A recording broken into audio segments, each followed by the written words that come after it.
오늘 하나님께서 우리에게 주시는 말씀은 베드로전서 2장 4절에서 8절 말씀입니다. 제가 가진 성경으로 신약성경 378페이지에 있습니다. 베드로전서 2장 4절로 8절 말씀 제가 받들어 읽겠습니다. 사람에게는 버림바가 되었으나 하나님께는 택하심을 입은 보배로운 산돌이신 예수께 나아가 너희도 산돌같이 신령한 집으로 세워지고 예수 그리스도로 말미암아 하나님이 기쁘게 받으실 신령한 제사를 드릴 거룩한 제사장이 될지니라. 성경에 기록되었으되 보라 내가 택한 보배로운 모퉁이 돌을 시온에 두노니 그를 믿는 자는 부끄러움을 당하지 아니하리라 하셨으니 그러므로 믿는 너희에게는 보배이나 믿지 아니하는 자에게는 건축자들이 버린 그 돌이 모퉁이의 머릿돌이 되고 또한 부딪히는 돌과 걸려 넘어지게 하는 바위가 되었다 하였느니라. 그들이 말씀을 순종하지 아니함으로 넘어지느니 이는 그들을 이렇게 정하신 것이라. 아멘. 기도하겠습니다. 우리의 힘과 능력이 되시는 아버지 하나님, 이 시간 말씀 앞에 모였습니다. 우리의 영원한 힘이 되시며 우리의 반석이 되시는 하나님의 능력을 이 시간 덧입게 하여 주옵소서. 우리가 말씀을 들을 때 말씀이 우리의 귀에서 있다가 그저 빠져나가지 않게 하여 주시고 우리의 마음판에 새겨지며 우리의 삶에 새겨져서 하나님의 놀라운 역사를 이루게 하여 주옵소서. 예수님의 이름으로 간절히 기도드렸사옵나이다. 아멘. 우리나라가 오랜 역사 속에서 불교 국가이다 보니 어디를 가든지 절이 있습니다. 특별히 산에 가면 크든 작든 암자도 있습니다. 거기에 보면은 또 한 번 말씀드리지만 크든 작든 돌 부처가 많이 있습니다. 많은 사람들이 그 앞에 절하면서 소원을 이루어 달라고 빕니다. 때로는 3,000배를 드리며 간절한 소원을 이야기하기도 합니다. 그러나 성경에도 있고 우리 모두 다 알고 있죠. 돌부처에는 생명이 없습니다. 그리하여 우리의 소원을 들어줄 능력이 없습니다. 어떤 절에서 화재가 나서 그만 부처가 타고 말았습니다. 돌이니까 완전히 타지는 않았을 텐데 아마 그름이 묻고 모양이 망가졌는가 봅니다. 그래서 젊은 승려가 대성통곡을 하면서 주지승에게 물었답니다. 이렇게 부처님을 태워서 우리가 벌받지 않겠습니까? 나중에 큰 문제가 되지 않겠습니까? 저는 진짜 별 면목이 없습니다. 그랬대요. 그랬더니 주지승이 대답을 했더랍니다. 너는 그 돌멩이를 그렇게 아까워하느냐? 진정한 정신은 보이는 것에 있지 않다. 네, 그랬습니다. 네, 그야말로 뭔가 진리의 핵심을 꿰뚫는 이야기지요. 거기다 절을 하고 빌기는 하는데 거기에는 진짜 생명이 들어있지는 않다라는 것을 가장 높은 사람들은 알고 있다는 것이지요. 또한 우리의 많은 산길을 가다 보면은 선앙당이라고 있습니다. 많은 사람들이 성황당이라고 부르는데 원래 맞는 발음은 서낭당이라고 한다고 해요. 거기에 가면서 사람들이 돌을 한 개씩 한 개씩 올려놓으면서 탑을 쌓습니다. 돌 무더기를 이루는 것이죠. 그걸 하는 이유는 무엇일까요? 소원을 이루기 위해서입니다. 때로는 교회를 다니고 우리 주 예수 그리스도를 믿는다 하는 그리스도인들조차 거기 지나가면서 아무 생각 없이 돌을 얹어 놓습니다. 이러나 저러나 소원만 이루면 된다라는 생각인지도 모르겠습니다. 또 어쩌면 거기 올리면 그 지극정성을 봐서 하나님께서도 불쌍히 여기셔서 들어주시지 않을까 그런 생각이 있는지도 모르겠습니다. 그러나 우리 다 알고 있죠. 그 돌은 우리의 소원을 이루는데 아무런 보탬이 되지 않습니다. 그저 죽어있는 돌이기 때문입니다. 그런데 오늘 베드로 사도는 우리에게 보여주고 있는 이 편지에서 예수님에 대해서 돌이라고 이야기합니다. 그런데 예수님은 다른 돌하고는 다르다고 이야기합니다. 예수님은 어떤 돌이십니까? 보배로운 산돌이라고 베드로 사도가 이야기를 합니다. 보배로운 산돌이라니. 일단 보배로운을 보면은 보석인가요? 그런데 보석이라고 치면 보석은 죽어 있는데 베드로 사도는 예수님에 대해서 살아있는 돌이라고 이야기를 합니다. 산돌이라고 해서 우리가 헷갈리는데 산에 있는 돌도 아니고 내가 내 돈 주고 산 내 돈 내산 돌도 아니고 살아있는 돌이라는 뜻입니다. 그러면 여러분께서 이렇게 질문하실 거예요. 아니 여지껏 돌은 다 죽었다고 하더니 예수님은 살아있는 돌이라고 하면 앞뒤가 안 맞는 것 아닙니까? 아무리 보배로워도 돌은 돌인 거지 어떻게 살아있을 수가 있습니까? 게다가 예수님이 무슨 돌이라고 합니까? 이렇게 질문하실 수 있어요. 그런데 우리의 대답은 이렇습니다. 예수님께서는 죽음을 거치셔서 부활하셨습니다. 영원한 생명이 되셨습니다. 그러므로 한번 죽었다라는 거에 있어서 돌이시지만은 그 죽음을 이기고 다시 살아나셨기 때문에 세상에 유일무이한 살아있는 돌이 되십니다. 왜 굳이 돌이냐 물으신다면 돌은 가장 영원하고 하나님과 사람 사이에 맺은 약속을 상징하기 때문에 그래서 돌이라는 표현을 하는 것이고요. 또한 건축물의 귀중한 재료가 되기 때문에 또 이스라엘에서는 가장 귀중한 건축물을 짓는 기초였기 때문에 예수님을 돌이라고 표현을 했습니다.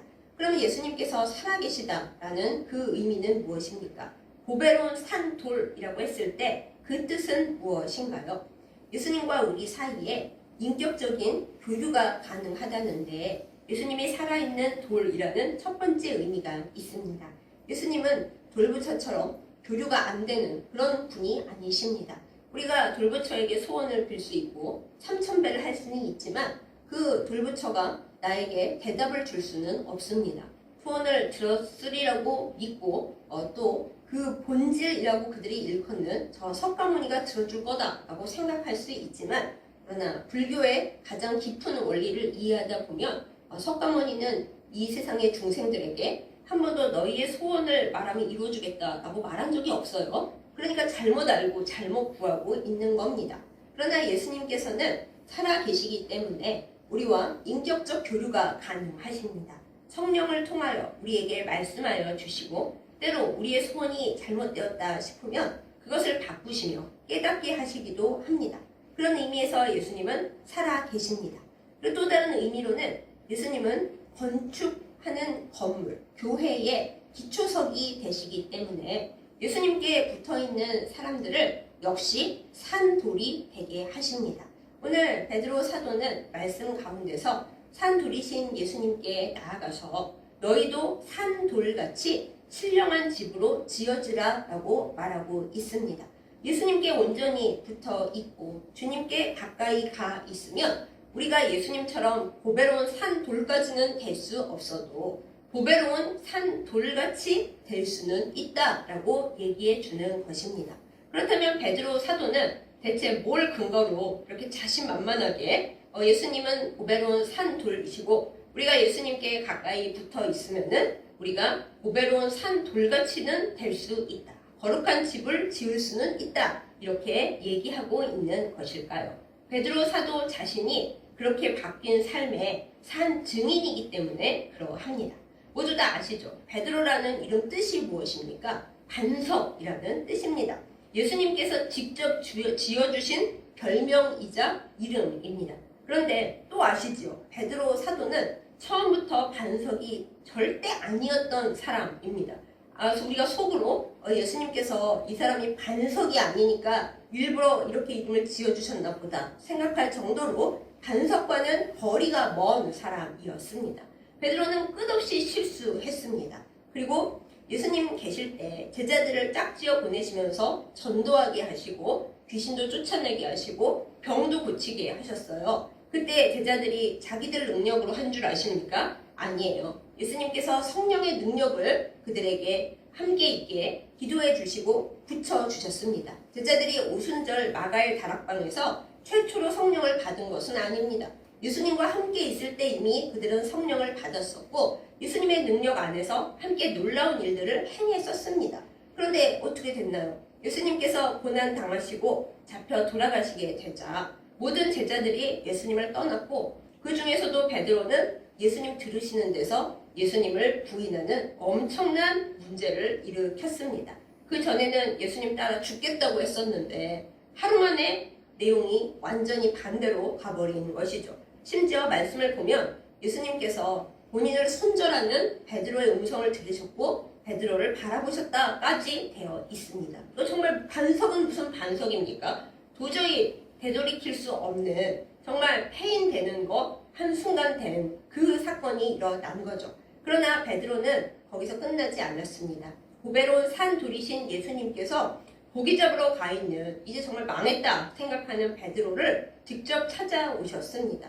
그리고 베드로에게 네가 진짜 나를 사랑하냐고 무려 3번이나 물어보셨죠. 베드로는 예수님이 나를 못 믿어서 3번이나 물어보시나 하고 슬퍼했지만은 그게 아닙니다. 그때도 역시 예수님 깊은 뜻을 몰랐던 거죠. 베드로가 예수님을 모른다고 예수님을 손절을 무려 3번이나 했습니다.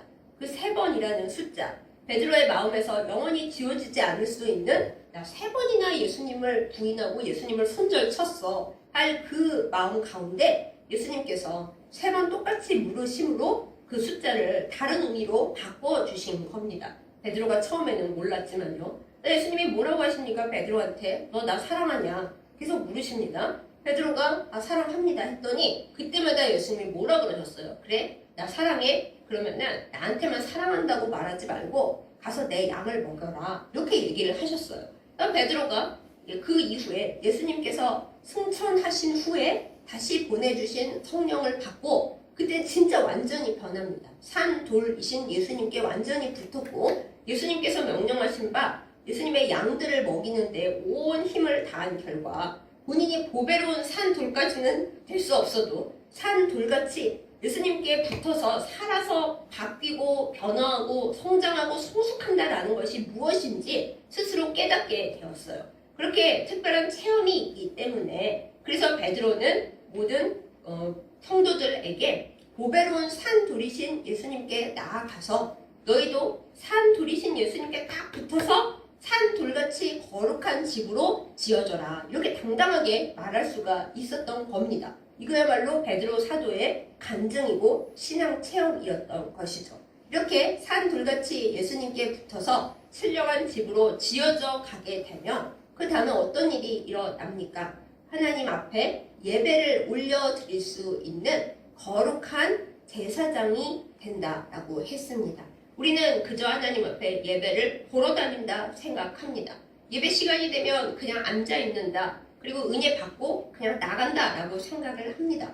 그러나 여러분 그게 아닙니다. 하나님은 우리가 예배 드리러 올 때 이스라엘에는 대제사장이나 또 그 작은 제사장들이 있어서 그들만 대표로 하나님 앞에 나아갔었지만 우리는 그렇지 않고 1대1로 하나님 앞에 온전하게 예배 드리고 기도를 예수님의 이름으로 올려드리고 그렇게 하나님 앞에 나아가면서 주님을 1대1로 만날 수 있는 그 권리를 허락해 주셨습니다. 내 이름으로요? 아니요. 예수님의 이름으로입니다. 내가 가진 것은 아무것도 없고 그야말로 나는 주님 앞에 있을 수 없는, 서 있을 수 없는 연약한 죄인이지만 예수 그리스도의 이름, 보배로운 산 돌이신 예수 그리스도의 이름을 나에게 주심으로 말미암아 살아있는 돌이신 예수님께 딱 붙어서 건축되어 갈 때 하나님 기뻐하시는 거룩한 예배를 드릴 수 있는, 드릴 자격이 있는 그 제사장이 되도록 만들어 주셨다라는 것입니다. 그리고 우리가 이렇게 될 때 바로 주님을 만날 때 부끄러움이 없는 존재가 되는 것입니다. 이 다음에 심판날에 우리는 다 주님을 1대1로 만날 것입니다. 주님 앞에 우리의 살아온 세월을 보여주는 생명책이 펼쳐져 있겠죠. 그때 부끄럽지 않을 자 누구입니까? 우리의 실제의 모습을 보면 아무리 열심히 살았어도 그 주님의 전체를 보시는 그 앞에 서서는 모두가 다 부끄러울 것입니다. 그런데 안 부끄러울 수 있는 사람 유일하게 있습니다. 산 돌이신 예수님께 딱 붙어서 산 돌같이 내가 주님 앞에 거룩한 집으로 지어지려고 몸부림쳤던 그 세월이 있는 사람, 또한 제사장이 되어 거룩한 예배를 하나님 앞에 올려드리려고 순결하게 예배에 힘쓰려고 애썼던 그 사람, 내 이름으로? 아니 예수님의 이름으로요. 그랬던 사람만이 주님 앞에 부끄러움이 없을 것입니다. 그것을 베드로 사도는 자기의 경험을 담아서 이 편지에 써서 우리에게 남겨주고 있는 것입니다. 사랑하는 여러분, 우리는 돌멩이에 우리의 소원을 빌 이유가 없습니다. 살아계시는 영원한 우리의 반석이 되시는 예수 그리스도께서 살아있는 돌로서 우리 곁에 계시기 때문입니다. 우리는 돌멩이를 들고 다닐 필요가 없고 예수님께 붙어서 우리도 산 돌같이 주님 앞에 거룩한 하나님의 집으로 지어져 가면서 그렇게 주님 앞에 나아가서 하나님과 우리 사이에 막힌 것 없이 아름다운 모양으로 지어져 갈 수 있습니다. 이 사실을 믿으십니까? 믿는 자에게 하나님의 은혜와 만들어 주심과 그리고 역사하심이 있을 줄 예수님의 이름으로 축원합니다. 그런데 이렇게 예수님의 말씀을 따르고 주님께 순종하고 주님께 거룩한 예배를 드림으로 말미암아 살아계신 예수님께 딱 붙어서 좋은 일을 하면 좋겠는데 좋은 일을 할 뿐만 아니라 하나님 기뻐하시는 거룩한 사람이 되면은 걱정할 것이 없는데 그런데 오늘 말씀은 또 무서운 얘기를 하십니다. 저희가 지난주에도 이 돌에 대한 이야기를 했는데 그때는 우리가 예수님을 결코 버리지 말고 하찮게 여기지 말고 주님을 귀하게 여겨야 한다. 거기에 초점이 있었습니다. 그러나 오늘의 말씀에 있어서는 우리가 어떤 존재가 되어야 하는가 거기에 돌의 초점이 있습니다. 오늘 말씀에 이렇게 적혀 있습니다. 예수님을 온전히 잘 만나고 그리고 우리가 변화되어야 하는데 예수님을 잘못 받아들이면 예수님이 우리에게 어떤 존재가 되시느냐 아주 무시무시한 말씀이 적혀 있죠. 주님은 우리에게 부딪히는 돌이 되시고 또한 걸려 넘어지게 하는 조금만 걸려 넘어져도 큰 문제인데 걸려 넘어지게 하는 큰 바위가 된다. 이렇게 얘기를 하고 있습니다. 여러분 이것의 큰 문제는 아예 예수님을 몰랐던 사람에 대한 이야기가 아니라는 것입니다. 예수님을 몰랐던 사람에게 예수님은 거치는 돌이 결코 되시지 않습니다. 주님을 만나게 하기도 바쁜데 무슨 돌이 되시겠어요? 오늘의 이 말씀은 예수님을 알고 또 한때는 예수님을 만났고 예수님과 함께 있었으나 예수님을 버린 돌 취급하게 되는 사람들이 어떤 모양이 되는가에 대한 무서운 경고의 말씀입니다. 우리는 예수님을 사랑한다고 생각을 합니다. 베드로 사도를 한번 생각해 보세요. 예수님의 제자였고 예수님을 정말 사랑한다고 했었고 예수님과 함께 있을 때 성령을 받아서 전도도 하고 귀신도 내어 쫓고 말씀의 능력을 나타내고 그랬었습니다. 그런데 온전히 예수님께 붙어있지 못하고 주님이 무엇을 하시려는가에 대해 온전히 알지 못한 채 이 세상 영광이나 내 눈에 보이는 성과만 추구하다가 그것에 실망하게 되니까 그냥 예수님을 떠났습니다.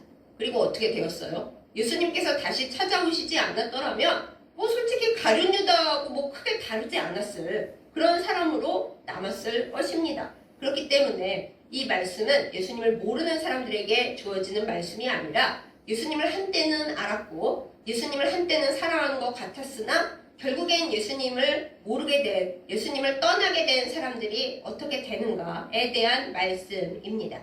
그들에게 예수님은 부딪히는 돌이 되시고 거기에서도 또 온전히 깨닫지 못한 채 그냥 넘어져 있으면은 결국 걸려 넘어지는 바위가 되실 수밖에 없습니다. 이거 예수님이 나쁜 거예요? 예수님이 잘못하시는 거예요? 그게 아닙니다. 우리가 예수님을 살아있는 돌로 생각하지 못하고 예수님께 붙어 있는다는 것이 내가 살아서 계속 변화되어야 한다는 것임을 깨닫지 못한 채 그저 살아있는 돌 예수님 한 번 만나고 그냥 그 자리에 가만히 있으면 잘 되어 가겠지 라고 순진하게 그냥 무지하게 단순하게 생각한 결과 일어나는 일입니다.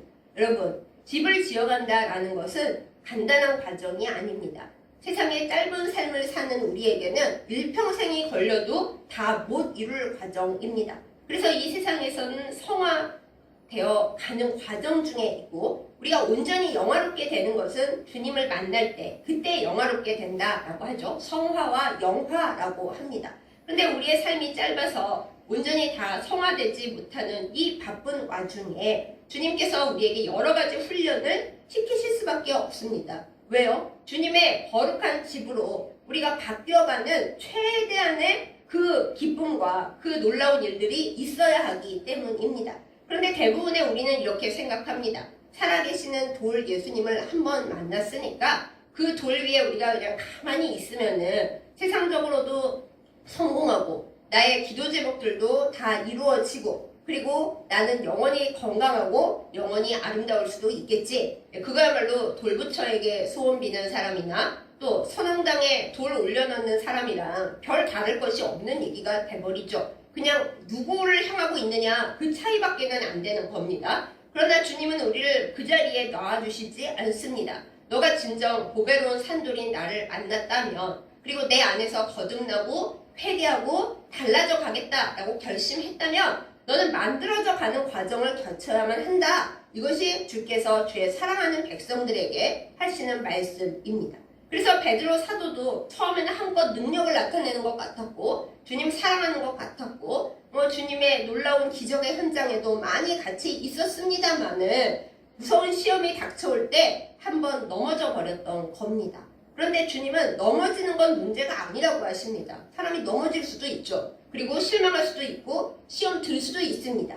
그러나 예수님께서 보배로운 산돌로 우리에게 생명을 계속 공급하고 계시기 때문에 우리가 진짜 산돌같이 예수님의 사람이라면은 넘어졌던 것을 다 털어버리고 다시 한번 주님의 말씀과 또한 우리 믿음의 새로운 고백으로서 다시 일어나야 합니다. 그게 살아있다라는 증거이죠. 무슨 문제가 생겨서 어떤 사람이 죽었다. 죽었다는 건 더 이상 변화될 수도 없고 더 이상 달라질 수도 없고 더 이상 바뀔 수도 없고 그냥 그대로 썩어 없어진다라는 의미예요.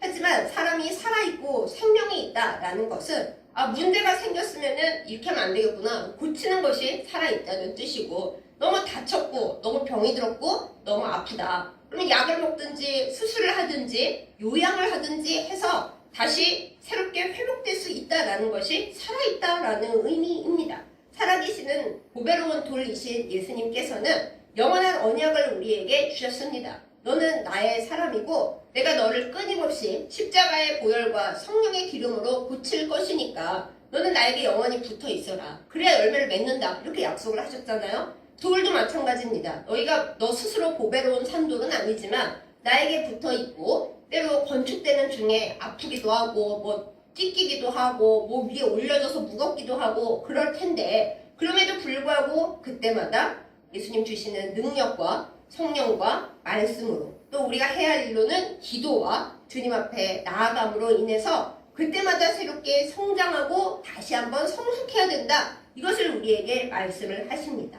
이 세상의 측면으로 보면은 우리는 점점 낡아지고 아무리 애써봤자 못생겨지고 점점 힘이 없어질 거예요. 하지만 하나님의 나라의 긴 영원한 그 관점으로 보면 우리는 예수님과 함께 점점 아름답게 성숙하게 하나님 나라의 보석으로 만들어져 가고 있는 중입니다. 그러므로 우리가 진짜 보배로우신 산돌이신 예수님을 만나고 주님께 붙어서 주님의 거룩한 집으로 세워져 가고 있다면 거룩한 제사장으로 주님 앞에 예배드리는 자로 만들어져 가고 있다면 이 세상 사람들하고는 좀 많이 달라야 합니다. 세상 사람들은 눈에 보이는 것만을 바라고 눈에 보이는 결과만을 생각하고 있지만은 우리는 아니라는 거죠. 왜냐하면 이 세상이 우리의 전부가 아니니까요. 여기는 우리의 인생의 아주 작은 점과 같은 자리이고 하나님께서 여기에 우리를 잠시 내보내셨다가 다시 하나님 나라로 데려가실 것입니다. 그리고 이 세상에서 우리가 어느 정도 건축되었는지 우리의 반석이 되시고 영원한 힘이 되시는 예수님을 만나서 어느 정도 이 세상 보통 사람들하고는 다르게 만들어져 왔는지 그거를 보실 것입니다. 그러면서 많은 이익을 우리가 주님 앞에 남겼다면 많이 변하고 많이 이 세상 사람들에게 빛과 소금의 역할을 했다면 주님이 칭찬하시겠죠. 그런데 우리가 그 과정을 넘어서지 못한 채 이 세상에서의 결과만 바랬기 때문에 넘어진 채로 그냥 죽었다. 그러면 우리는 산돌이신 예수님의 사람이 결코 아닌 것입니다. 어려운 일을 만날 때 예수님이 나에게 대체 해준 일이 무언가? 내가 예수님을 믿어서 이 세상에서 나아진 것, 성공한 것이 무엇인가? 결국엔 내 인생은 이걸로 끝이구나 하고 그걸로 우리가 그냥 끝나버린다면 우리는 결코 산돌같이 된 것이 아닙니다. 저기 선영당에 있는 죽은 돌보다도 못한 신세가 되는 거죠. 왜냐면 한번 예수님을 만났는데 산돌이신 예수님을 만났는데 결국 우리는 그냥 그 예수님이 나에게 부딪히는 돌이 되고 걸려 넘어지는 바위밖에 못 된 것이니까요. 사랑하는 여러분, 지금 어떻습니까? 여러분에게 예수님은 지금 어떤 상태의 주님으로 계십니까? 주님을 바라볼 때 주님이 나에게 현재 나를 만들어져 가는, 가끔은 나를 아프게 하시고 나를 넘어지게 하시지만 하지만 그분은 나에게 보배로운 산 돌이십니까? 아니면 한때는 나에게 보배로운 산 돌이었던 것도 같고 나도 한때는 산 돌이었 되어가는 것 같기도 했었는데 주님이 한때 나를 너무 사랑하셨던 것 같지만 이제는 나에게 주시는 게 아무것도 없는 것 같아서 나는 이 세상에서 그냥 허망하게 없어져가는 사람인 것 같아서 그냥 망가져가고 계십니까? 이 시간 우리는 다시 잘 생각해 봐야 하겠습니다. 아직 우리가 살아있기 때문에 희망이 있습니다.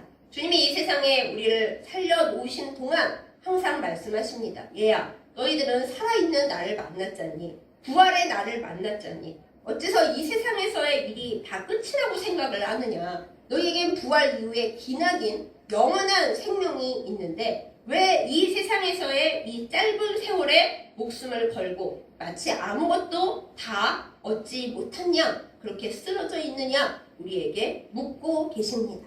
사랑하는 여러분, 주님이 지금 나에게 어떤 모습으로 와 계시는지 한번 생각하는 이 시간이 되기를 원합니다. 내가 제 꼴배기 싫어하는 사람, 그 가운데 주님이 들어가서 우리를 보고 계십니다. 나는 너를 지금 건축하고 있는데 너는 나를 안 보고 꼴배기 싫어하는 그 사람만 보고 있느냐? 우리에게 묻고 계십니다. 내가 너무 건너가기 어려운 힘든 일, 정말 회피하고 싶고 주님 저를 사랑하신다면 어째서 제가 감당을 못할 이런 일을 저에게 주고 계십니까? 그런 사건이 여러분 앞에 있습니까? 그 사건 한가운데 주님이 지금 서서 우리를 바라보고 계십니다. 나는 너를 믿고 너에게 충분히 이겨낼 수 있는 성령의 능력을 줘가면서 너를 나의 아름다운 집으로 건축하고 있는 중인데 너는 나를 보기 싫어하고 너를 부딪히게 하는 돌, 너를 걸려 넘어지게 하는 그런 걸로 보고 있느냐? 주님 우리에게 지금 묻고 계십니다. 여러분의 생각은 어떠하십니까? 주님이 어떤 자리에 서서 지금 나를 바라보고 계신 것 같습니까? 보통 우리는 좋은 일이 있을 때 주님이 나의 기도에 응답하시고 나를 건강하게 하시고 나에게 좋은 선물을 많이 주실 때 그때 주님이 나에게 보배로운 산 돌인 줄로 착각을 합니다. 그러나 아닙니다. 그때는 주님이 우리를 그냥 잠시 쉬라고 아주 잠깐 두시는 거지 진짜 주님이 우리를 성장시키고 성숙시키시는 순간은 우리가 기도해야 할 때, 정말 몸부림쳐야 할 때, 이 세상의 가치와 하나님 나라 가치 사이에서 갈등하고 있을 그때가 바로 주님이 나에게 진짜 보배로운 산돌이 되시는 순간입니다. 또한 우리가 진짜 예수님을 보배로운 산돌로 여기고 있는가? 아니면 그냥 돌멩이 중에 하나고 나에게 좋은 거 주면 좋겠네. 그냥 저기 돌부처나 선영당의 돌무더기로 예수님을 보고 있는 건가? 그것을 나타낼 순간입니다. 여러분 다니엘서 2장에 있는 느부갓네살 왕이 꾼 꿈을 모두 다 알고 계시죠? 아주 여러 가지로 복잡한 그 신상, 그런데 그 신상을 한 사람들이 손대지 않은 어디서 왔는지 알 수 없는 돌이 날아와서 몽창 다 깨버립니다. 그리고 무너진 후에 그 날아온 돌이 거대한 돌 무더기를 이룹니다.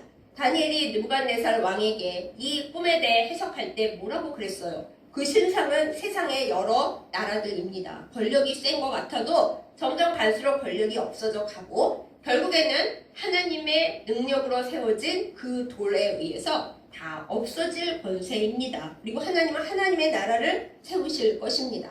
역사적으로 여러 가지 해석이 있으나 간단하잖아요. 이 세상의 권력과 이 세상의 행복과 이 세상의 성공, 하나님이 돌로 치시면 아무것도 아니고 그 돌은 누구십니까? 우리 주 예수 그리스도. 그 돌이 오실 때에 세상 것은 아무것도 아니게 되고 예수님으로 인해 세워지는 그 나라만이 영원하다. 이미 구약 성서에 이렇게 나와 있는 대목입니다. 사랑하는 여러분, 이 시간 우리 자신을 돌아보기 원합니다. 주님이 나에게 지금 어떤 돌이신가? 나는 주님을 어떤 돌로 바라보고 있는가? 생각하는 우리이기를 원합니다.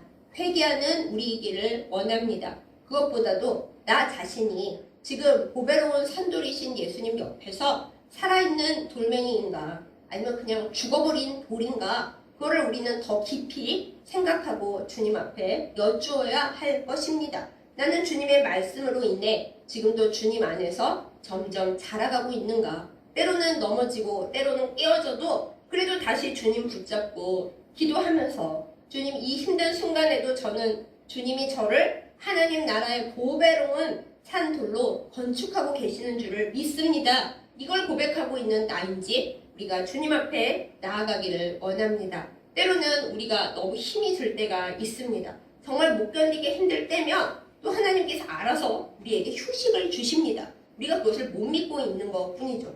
때로는 저 포함해서 우리들 모두가 우리 자신을 주님이 보시는 것보다 되게 별 볼 일 없게 봅니다. 주님은 내가 그걸 할 수 있다. 이겨낼 수 있고 그 시험을 능히 통과하고 주님 집에 아름다운 그 자리를 차지할 수 있다 여기시는데 우리는 주님 못해요. 저를 뭐 그렇게 대단하게 보십니까? 주님은 저에게 잠재력을 보시지만 저는 잠과 재력만 필요합니다. 뭐 이러는 순간이 너무 많아요. 부디 주님이 나를 보시는 그 눈으로 주님이 나의 잠재력을 보시는 그 눈으로 우리도 믿음으로 고백할 수 있기를 예수님의 이름으로 축복합니다. 하나님은 우리에게 지금도 말씀을 하십니다. 너가 살아있기를 원한다. 나에게 아름다운 예배자로 굳건히 서기를 원한다. 넘어져 있지 말고 잠시 넘어졌더라도 다시 말씀과 나를 붙들고 일어나라 라고 말씀을 하고 계십니다. 이 시간 우리가 주님의 이 말씀 위에서 새롭게 살아나기를 예수님의 이름으로 축복합니다. 보배로운 산돌이신 예수님 앞에서 부끄럽지 않은 주의 백성, 참으로 순결한 예배를 주님 앞에 드리는 제사장, 그리고 주님 안에서 거룩하고 아름다운 집으로 만들어져 가는 그 사람이기를 예수님의 이름으로 축복합니다. 그런데 여기서 한 가지만 더 강조드리자면은 주님의 집이 되어가기 위해서는 나 혼자 만드는 게 아니잖아요. 주님은 이 세상의 다양한 사람들과 다양한 상황들과 그리고 모든 것을 모아서 집을 만들어 가시는 분이기 때문에 아까 잠시 말씀드렸다시피 내가 회피하고 싶은 사건과 내가 정말 사랑하기 어려운 사람과 내가 감당하기 힘든 그 모든 조건들을 주님은 다 하나로 엮어내기를 원하십니다.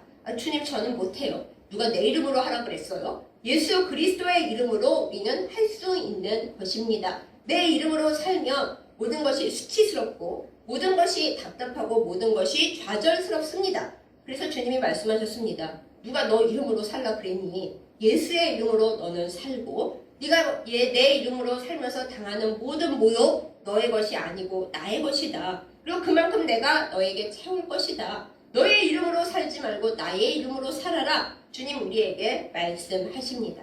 사랑하는 여러분, 세상 살이가 몹시 힘이 듭니다. 보배로운 산돌이신 예수님을 우리가 믿는 것 같지만은 때로는 예수님이 우리에게 더 바위덩이 같고 더 무거우시고 더 힘든 순간 많이 있습니다. 주님을 믿어서 더 내가 힘들다 어렵다 그렇게 느끼는 순간 많이 있습니다. 내가 예수만 안 믿었어도 이런 거 다 참지 않을 텐데 그렇게 생각하는 순간 많이 있겠죠. 그러나 우리는 예수님께 선택받았습니다. 보배로운 산돌이신 예수께서 우리를 산돌같이 부르셔서 하나님 나라의 집을 건축하는 데 사용한다 하시고 너는 나로 인하여 새롭게 되고 만들어져 가고 살아있어라 라고 말씀을 하십니다. 이 말씀에 이 부름에 응답하는 우리들이 되기를 예수님의 이름으로 축복합니다. 우리가 응답한다면 주님이 또다시 살아갈 능력을 주십니다. 감당할 힘을 주십니다. 베드로 사도가 예수님하고 어떻게 엮였다가 잘못될까봐 예수님을 손절 때리고 도망갔습니다만 나중엔 어떻게 됐어요? 예수님의 십자가에 똑바로 매달려 돌아가셨는데 베드로는 그랬잖아요. 아니 내가 어떻게 예수님하고 똑같이 갈 수가 있냐. 나 절대 그럴 수 없고 그럴 자격이 없고 나는 거꾸로 못 박혀 죽겠다. 와 역시 베드로는 하여튼 극단적인 사람이에요. 극단적인 거룩함으로 이 세상 누구도 그렇게 간 사람은 없어요. 세상 사람들은 한심하게 여기겠지만은 베드로라는 이름이 그게 뭐야? 그게 성공한 인생이야? 하고 생각하겠지만 하나님께는 영원한 사람이 된 거죠. 영원한 살아있는 돌 닮은 그 사람이 된 거죠. 우리가 베드로만큼은 못하더라도 내가 이 세상 삶이 이게 다 끝이 아니고 내가 주님 믿었으므로 주님 나라 집에 요긴한 돌 하나는 데워야겠다. 이 생각은 안 드십니까? 우리에게 그 생각이 없다면, 여전히 낙심과 힘겨움만 있다면 이 시간 이 말씀을 듣는 여러분에게 그리고 저에게 주께서 성령을 부으셔서 주님 집에 거룩한 살아있는 돌같이 되게 만드시기를 예수님의 이름으로 축복합니다. 하나님 앞에 부끄럽지 않은 우리가 되기를 예수님의 이름으로 축복합니다. 하나님 앞에 거룩한 예배 올려드리는 거룩한 제사장 주께서 만들어 주시기를 예수님의 이름으로 축복합니다. 주님 집에 아름다운 돌 되어서 나중에 하나님께서 보시고 야 네가 들어가서 집 완전 근사하다 최고다 칭찬해 주시는 그런 사람 될 수 있기를 예수님의 이름으로 축복합니다. 무엇보다 오늘의 이 말씀이 그저 우리의 귀를 스쳐 지나가는 그냥 그거가 아니라 우리의 마음판에 새겨지고 우리의 삶에 새겨져서 우리의 생명과 우리의 삶과 우리의 기도가 살아나는 놀라운 역사가 일어나기를 예수님의 이름으로 축복합니다. 아멘. 기도하겠습니다. 하나님 아버지, 보배로운 살아있는 돌 되신 예수님께서 영원한 언약과 영원한 피난처로 우리 가운데 계시는데 우리가 주님을 만났고 주님을 알았다 하면서도 순간순간 넘어지고 순간순간 이 세상 것에 눈이 가고 그리고 주님을 향한 영원한 약속은 잊어버리는 죄인인 것을 주 앞에 고백합니다. 용서하여 주시옵소서. 주님 앞에 참으로 주님 곁에 그리고 주님 곁에 있는 모든 다른 이들과 함께 주님 나라의 아름다운 건축물 되기를 소원합니다. 우리를 거룩한 제사장 되게 하여 주셔서 주님 앞에 날마다 거룩한 예배 올려드리게 하여 주시옵소서. 무엇보다 이 다음에 주님을 만날 때 참으로 부끄러움 없는 주의 백성으로 주님 앞에 칭찬 듣고 사랑받는 그 사람 되게 하여 주시옵소서. 오늘도 여러 가지 어려운 상황과 우리의 힘겨움과 우리의 연약함과 우리의 죄악 때문에 주님 앞에서 우리가 넘어지고 그리고 다시 일어나지 못하는 죽은 돌 노릇할 때가 많은 것을 고백합니다. 주여 우리의 연약함을 불쌍히 여겨주시고 우리를 다시 살려주시옵소서. 성령의 생기를 우리에게 불어넣어 주셔서 주님 앞에 생명을 가지고 살아나게 하여 주시고 기쁨과 감사가 넘치게 하여 주옵시고 오늘도 주께서 나에게 맡기신 소명 이 땅에서 짧은 생을 살지만 하나님이 기뻐하실 만한 그 일을 해야 할 나의 자리와 나의 시간을 찾아서 충성된 일꾼 되게 하여 주시옵소서. 그럴 때 하나님께서 우리의 삶에 꼭 필요한 은혜를 허락하여 주시고 주님의 사랑을 듬뿍 부어주시고 날마다 우리의 쓸 것을 공급하사 주님 안에 복된 생명으로 만들어주시는 은혜가 넘치게 하여 주시옵소서. 예수님의 이름으로 간절히 기도드렸사옵나이다. 아멘. 이제는 영원한 보배로운 산돌 되시는 우리 주 예수 그리스도의 은혜와 날마다 우리에게 생명을 공급하여 주시는 우리 주 아버지 하나님의 극진하신 사랑과 우리가 넘어지고 우리가 괴로울 때마다 기름을 부어주셔서 다시 살게 하시는 성령님의 인도하심과 사랑하심이 이 시간 말씀을 듣고 보배로우신 산돌이신 우리 주 예수 그리스도께 딱 붙어서 산돌같이 하나님 나라의 아름다운 건축물로 지어지고 거룩한 제사장이 되어 아름다운 예배를 올려드리고 주님 앞에 부끄러울 것 없는 충성된 일꾼으로 살기를 결단하는 예배드린 모든 주의 백성들 위해 이제부터 영원까지 함께 하시기를 간절히 축원하옵나이다. 아멘.